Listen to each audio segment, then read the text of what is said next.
Good morning everyone, and welcome to a very bitterly cold Highland homestead today. We've had hail this morning, snow this morning. Thankfully none of it set, but that's because we also had rain last night. So we've had all the time, and it's starting to heat up a tiny bit now, and we've got some sun appearing in the distance. But today, due to the fact that if I turn the camera, you can see the pig house.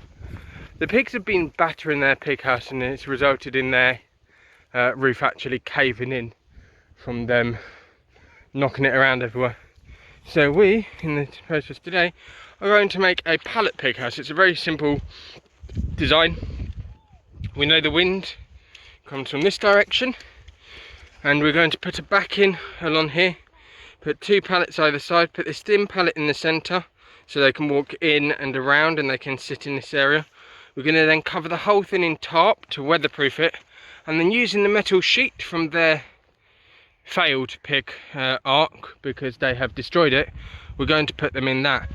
We're doing it because the weather has dropped massively. We're probably going to attempt to do the same thing with the sheep in the next couple of weeks, because again the sheep is, as you can see, we're having to dress up for the winter.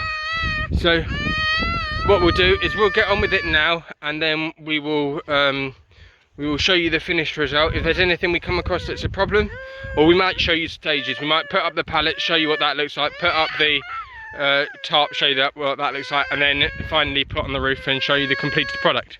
So catch you in a second. Hello and welcome back. So just to give you an update, the frame is in. I'll just turn the camera around so you can have a look. So we know it's not the straightest, but we're working with different size pallets and what we've got, as you mostly do on a small holding. But pretty much what we've got, scraps of wood, all of this is scrap stuff. So we've got a pallet on the side, two pallets at the back connected, another pallet on the side, and a small half pallet in the middle. It means there's an opening both sides. They can go through the thing. Then for stability, we've got a board on the top that stops it moving, and we've held the front together with these two sideboards. We will be putting a narrow board at the bottom here and over this side just to hold the base in, but we want to get it up and running, and we're on a time schedule today. We're due to go out somewhere, so getting this done as quickly as possible. So we're about to throw the tarp on, which will hopefully make it a bit warmer for them and stop the wind blowing in. I mean, the wind mostly comes from that side, in that corner, so you can see there's not much area where the wind can get through that easily with all those slats, but we do want to make it warm for them, and then we'll fill it with straw for them so that they can make their own bed. Right, we'll put on the tarp now, and then we'll show you what it looks like after.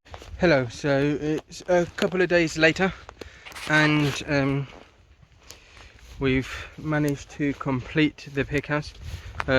Sorry we didn't get the clip of the tarp going on, or just before, once it had the tarp but nothing else, just because we were busy and we wanted to get it in a rush, and being that there are pigs in here, they're quite keen on exploring. As you can see, they come over to say hello while you're in here. So I'll just turn the camera around and show you the completed pig house, and then I'll just take you a bit around it just so you can see. So this is the completed pig house. So as you can see, it's got, like before, it's got two sections, and it's got open area in the middle so they can get in and out. They like it. As you can see, they're going to go, I mean, they're all coming for a cuddle at the moment. But yeah, so we've left one side open, which is the side that shouldn't receive any cold weather, wind, rain, etc., and the front, so that helps aerate it, so obviously the wind can circulate through it to keep it from getting smelly or anything like that, although pigs tend not to actually make a mess of their shelter, because they do class it as where they sleep. Then what we've done is we have tarped, so put a tarpaulin, it's easier from the underside, we put a tarpaulin on that goes on the roof level all the way down and around the back, and then on this left hand side, and it goes all the way up the top as well. And that's tied in using baling twine. We've tried to use anything we have on the property. So the baling twine was on the property from the horses. The tarp was on the property just because you always have tarp lying around. And then finally, when you saw our pig arch, which was their previous house, this was the same roof that we had for the pig arch. So it's made from, so this was sheeting. It came from a building we've got out on the other side, hay store, and we don't need the little section from it, so we took them down. And basically what we've done is we've bolted them together to extend the piece, and then we've left it as a slight lip, so you can see it lips in the middle area, giving it a nicer overhang in the center. And then we've tied it into the stock fencing at the back, so it's not tied to the pallets, it's tied to the stock fencing, so it's outside of their perimeter. Again, there's a little overhang so that water should naturally fly off to the back here, and it can fly in here. That's absolutely fine. And we put it on the outside so that the pigs don't try to eat it. The only other thing we've had to bear in mind with this is when we were doing it, there is obviously the gatepost in this corner, so we've cut the tarp and then we've neatly attached it on that side to there, and then we've done the same again on this side. Again, we've attached it with a wooden stake. We will eventually get it tied here, and the only other thing we need to do is we need to get a piece of wood that will cover this gap, just to stop the baling twine being open to the pigs. However, as you can see, they're quite happy inside of it, rooting around at the moment.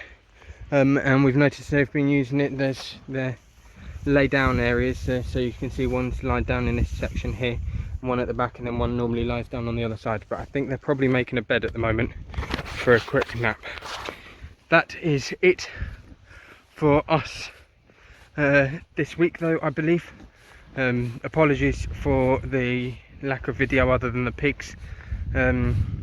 Unfortunately, due to my finger, which I cut with a mandolin at the beginning of the week, we haven't really been that active on the homestead, other than feeding animals and doing the pig shelter, because that was an essential due to the fact that they destroyed the last one.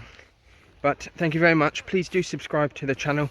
We greatly appreciate the new subscribers that we've been getting, and please do like the videos. If you have anything you want to see from us, please let us know, such as the how to build a fence. We greatly appreciate, or the deadhead fence, we greatly appreciate the input.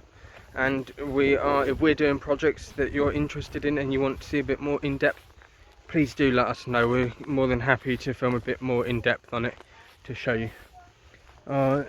Just on the finishing note, I'll just show you, as you can see, our sheep are all still in together. However, it will be time soon for Ragnarok, or the ram, and the two wethers to be vacating the ewes. What we will probably be doing is leaving the ram and wethers in the paddock that they're in, and moving the ewes into an electric fence, or small electric netting, the 50-metre netting in here, and we'll be moving them daily, because we know that the longer we leave Ragnarok with them, the longer our potential lambing season is the other end. But for now, I shall see you in the next video.